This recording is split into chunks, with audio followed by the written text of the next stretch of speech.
The season is finally underway. And we got our first 3 points against Osasuna in a hard-fought 1-0 victory at the Santiago Bernabéu. But if you were expecting a thrilling, high-paced game, you might have been a little disappointed. Today we're going to break down exactly what happened, why it happened, and what this tells us about the season ahead. Let's get it on with the video.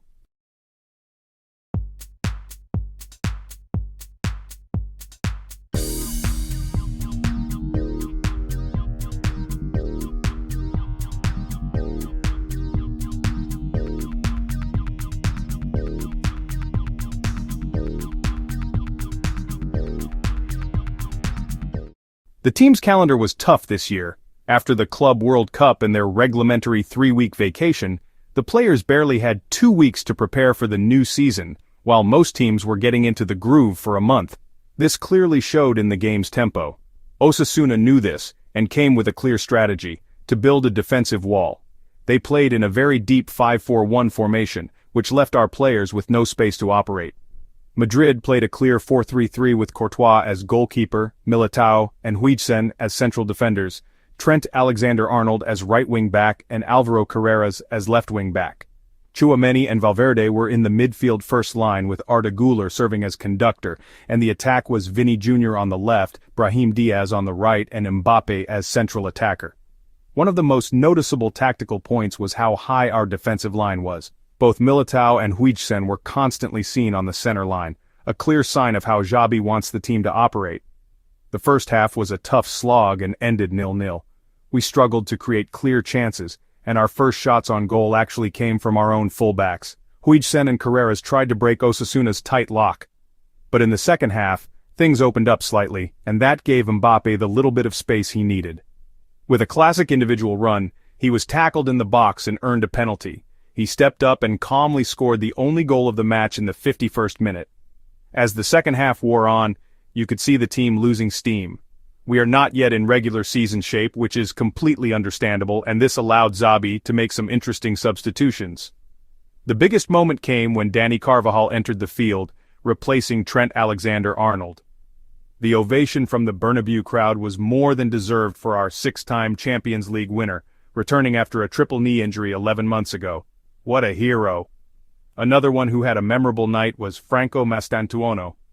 He had the chance to make his debut as a Real Madrid player and came on for Brahim, and later on Gonzalo Garcia entered the match for Vini. Now let's talk about the players themselves. Who stood out, who has work to do, and what did we learn from their performance? Courtois had a quiet day, but he was solid with his feet, and especially in the first half, we could see him coming out far from his area a couple of times. Militao had a game of lights and shadows. I think he still has a lot to recover until he becomes his usual self, and we can only hope for the best for him as he's coming back from a second serious knee injury. Huijsen, on the other hand, was very impressive. I love the way he can generate game from behind, and his size and speed are just fantastic. Our new fullbacks had interesting debuts.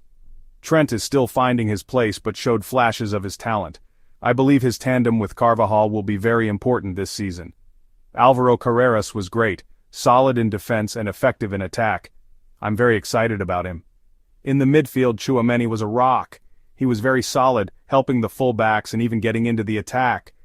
Valverde was correct, not brilliant, but he also didn't do anything wrong. It was great to see him wear the captain's armband. Arda Güler played well and was an excellent conductor. His vision of the game is one of his strengths, and as his teammates begin to run more and look for spaces, he'll be able to generate more game. In the attack, Brahim looked a bit isolated and Vini Jr. didn't have his usual speed and spark, but he was very involved in the defensive pressure. He would pressure and help recovering control, which is something I've always liked about his game. It's unfair to say he never defends because that's just a lie. Those killer counterattacks, like the one he did against Manchester City 3 years ago, wouldn't happen unless he was well positioned on the defensive end. Although I have to say I've seen him disconnect often and not help in defense. Somehow he had a contagion by Mbappe's weak defense last season, but it is unfair to say he never defends. And then there's Mbappé. He was the one who decided to go for it in this match. His individual action won us the game. He had a few good moments, but there was one particular play where he pulled off a great individual action only to end it with a strange heel pass to the back when a long cross would have led to a clear chance.